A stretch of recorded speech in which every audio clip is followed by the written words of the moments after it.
Um, so thanks for your participation in the polls. And again, thank you for being here. What I want to start with is I want to go to a bit of a history, a short history of how it is that we got here. Towards CUC Canada launched in October 2023 with a letter to the Canadian Ministry Board. It was signed by 70 people. And together we called for the exploration of a Canadian CRC. This would be a separate denomination that would be in partnership with the US CRC. We felt at the time that independence was necessary because the history and culture in Canada is sufficiently unique to require different ministry approaches.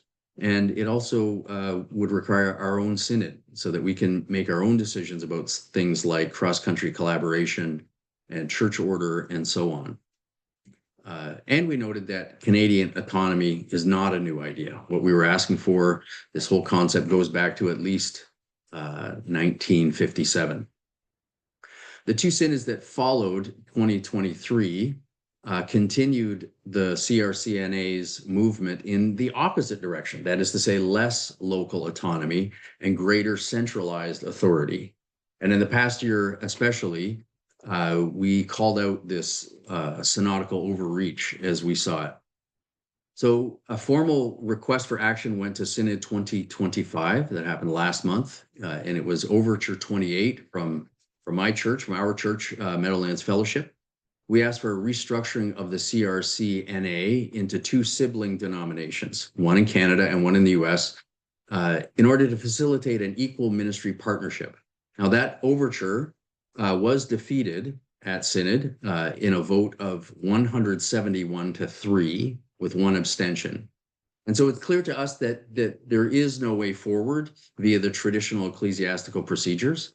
The continued momentum of the denomination is toward greater uniformity, greater centralization, and that was demonstrated in other decisions of Synod as well, most notably in the change of the mandate of the banner. So already some months before Synod, we began to prepare for the possibility that Overture 28 would be rejected.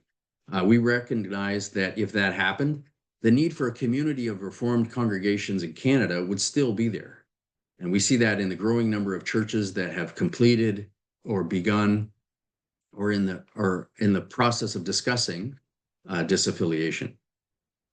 One of the questions that was asked via the registration forms is, in one form or another, it came up a few times, is it time to move on?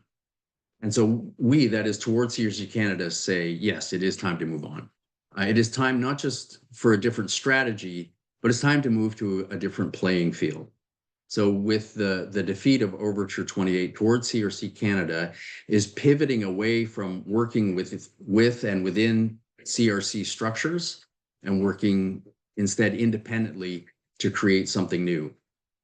What we're hearing is that churches want to be a part of a wider fellowship beyond their local congregation, a wider fellowship that is, in the words of my colleague, Pastor Mike Borgert, curious, compassionate, and courageous.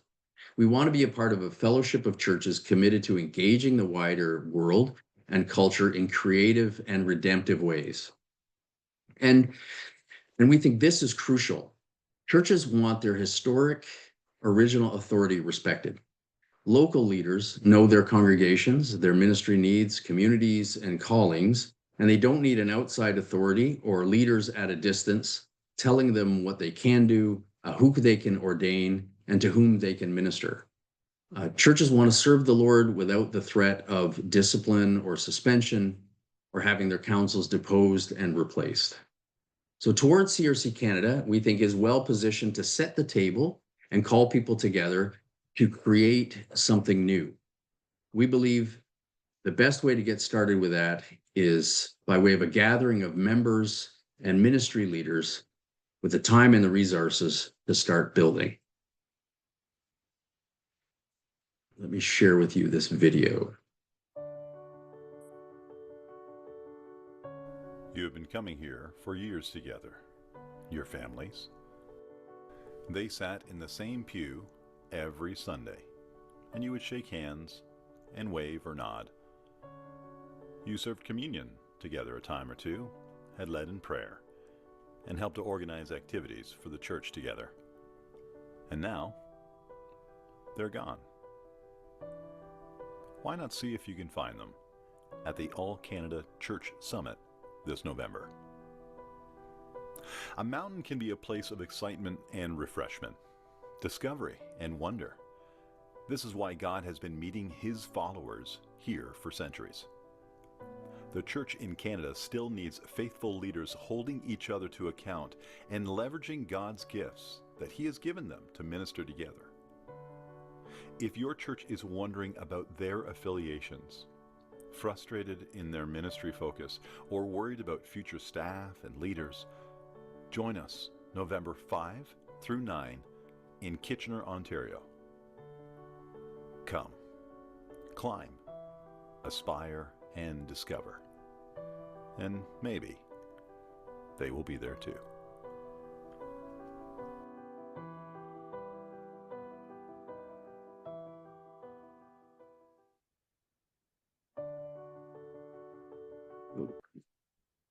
Hang on.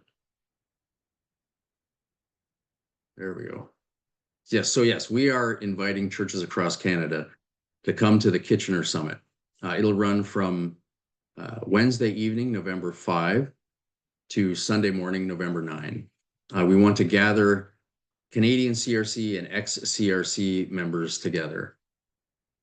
We want to do three things. There's three things that we have in mind. One is we want to provide comfort and inspire hope for those who have been grieving what's been lost.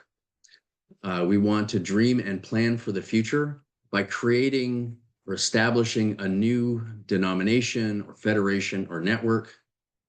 And we want to hand over the structure, that is the corporation, the charitable status, and the other assets of Towards CRC Canada to a new board, one that has been entrusted with a mandate for stewarding a new kind of community of congregations. So how is that going to work? What can you expect from the summit? Well, we are working out the details, and so there's a lot yet to be done and organized, but this is what I can tell you so far, is that we plan to begin with a meal and end with a worship service. And there will be times of worship and prayer together. There will be fellowship and community.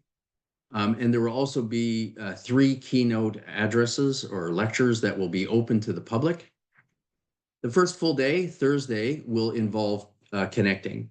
There will be sharing of stories, describing of contexts, what's being lost and what's lamented, but also what's hoped for and what's anticipated.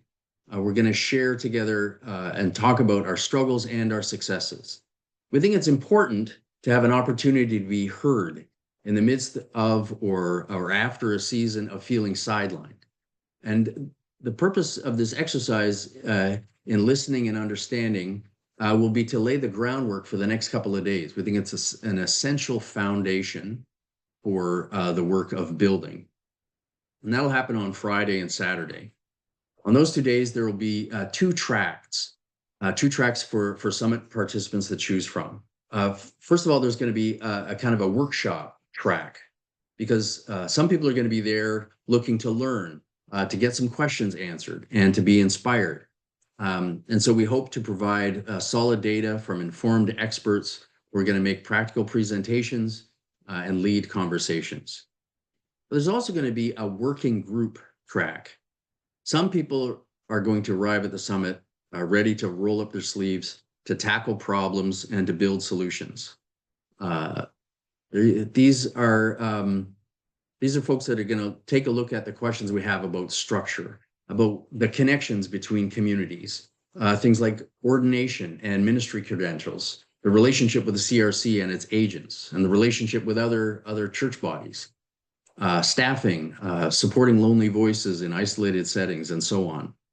And the idea is that the work group process, those that are working on these sort of problems or opportunities, however you want to frame it, those work groups are going to come back to the wider body in giving an initial presentation of what they've been working on and where they think we need to go, get some feedback again from the wider group, and then go back to work again, bringing a final draft for discussion and some form of endorsement at the end of the summit. The reason it's a 5-day summit is because there's a lot to do. And we also recognize that gathering people from across Canada is expensive, but it's also a rare opportunity to do work together face to face. And so hopefully that begins to give you a picture of what's coming.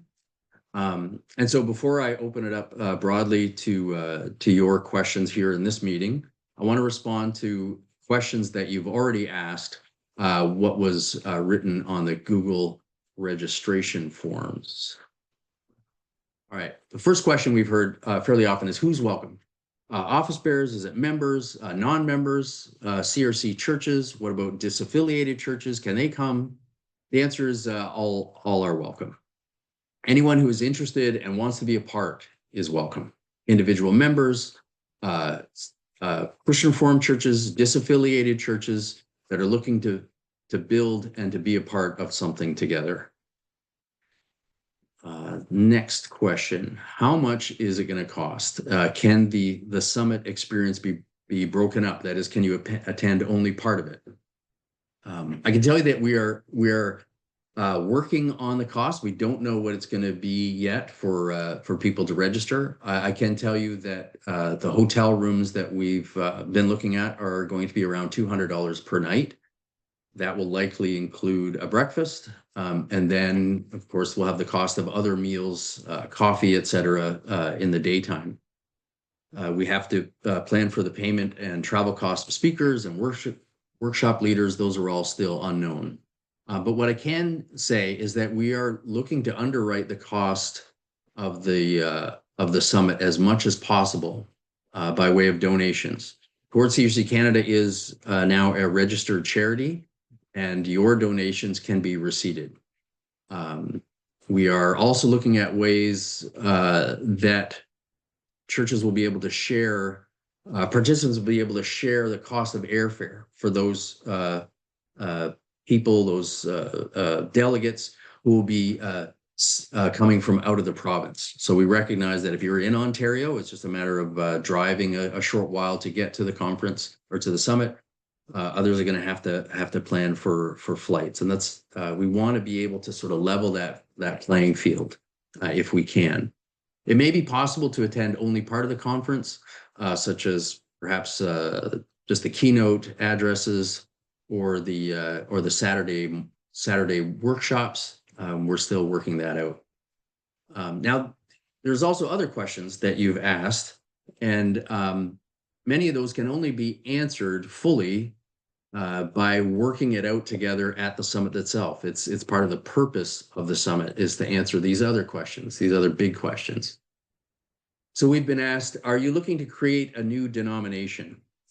And that is actually a surprisingly tricky question because some are looking for their church to join a new denomination. That is, they want to find a landing place. They want to have it for after they go through disaffiliation. Others are telling us that they're kind of denominationally done. And still others are saying, you know, we're living in a different era now. Denominations are a thing of the past. And so we need to look beyond those denominational structures for something new. And so we're not necessarily looking to make what could be called a new Reformed denomination in Canada. However, the network or the federation or whatever it is that is developed could end up functioning as a denomination for some churches, you know, providing accountability and ministry support and also a shared identity. Others are looking for a place to connect and to share resources and not necessarily a whole lot more, not at this point in their church's journey. Some CRCs are looking to join us and not disaffiliate. And so what we anticipate is that, you know, whatever comes of this, there will be a range of levels of engagement and involvement that churches can choose. So it's hard to say where this is going to go. Likely it will be a new thing, or at least new to most of us anyway.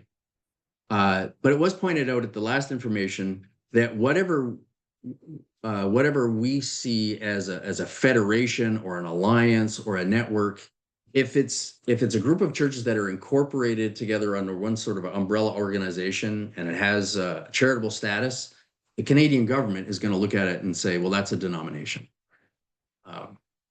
Next question, well, what is the structure of the new community going to be? What about accountability? How will that work? Well, we don't know yet. The short answer is that really that is at the heart of the agenda for the summit, is to figure that out together. However, we also recognize it would be irresponsible to just gather 50 or 150 people in a room and ask them to figure it out. So we as Towards CRC Canada we're listening to the concerns that we're hearing from across the country. We're gathering people's questions, hopes, fears, ideas for what comes next. So we do have, I can tell you that there will be a Towards CRC Canada board retreat. It's scheduled for early August. And at that retreat, we're going to review the input that we have received.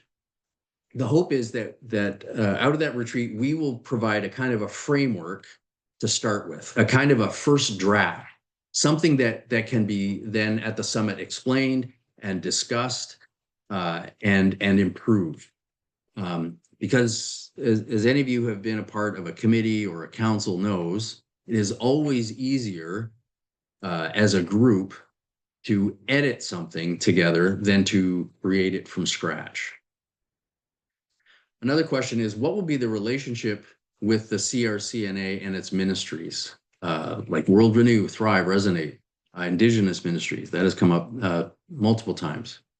Again, I want to be clear about our pivot to a different approach post-synod.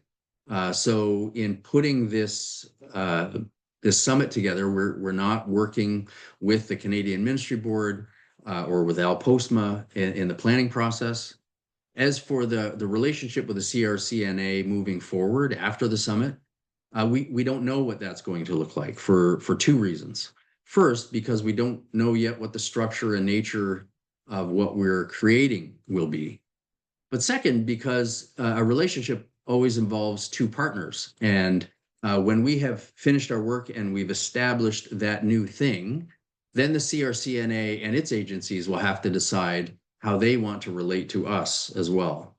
But what I can say is that many individuals and many churches have expressed a willingness, an eager willingness to continue fruitful partnerships with those staff members and agencies and ministries that have been a part of our kind of shared ministry landscape for many years. And of course, individuals and churches can always continue to support those agencies with their donations and offerings. Next question is, how can I help? And, honestly, actually, nobody actually asked that question, but we are going to answer it anyway. You can certainly help by coming out to the summit. We would love to have you there. We'd love to have as many voices and participants as possible. You can help by spreading the word, letting people know that this is what's coming, particularly if you're in leadership or you're connected with leadership in your church. You can help us out by participating in planning the event. There's hospitality things to deal with, transportation and all those sorts of things. And finally, it would be most helpful if you could donate in support of the summit. Just in order to keep the costs for participants and for churches low. The central focus of this summit is going to be the future. It's going to be what God is up to among us and around us, and how it is that we can come alongside the Spirit as the Spirit does His work in our world. And I can tell you that we're hopeful, we're excited, and we want everyone to share in that. And so now, at this point in the meeting, I'm going to, in a minute, I'll shut off the recording. But what we're looking for is your input. We want your questions. Some of those we'll be able to answer here and now. Others will say we don't know the answer to that question yet, but we're going to add it to our agenda. We also want to hear what you need or what you hope for out of the summit.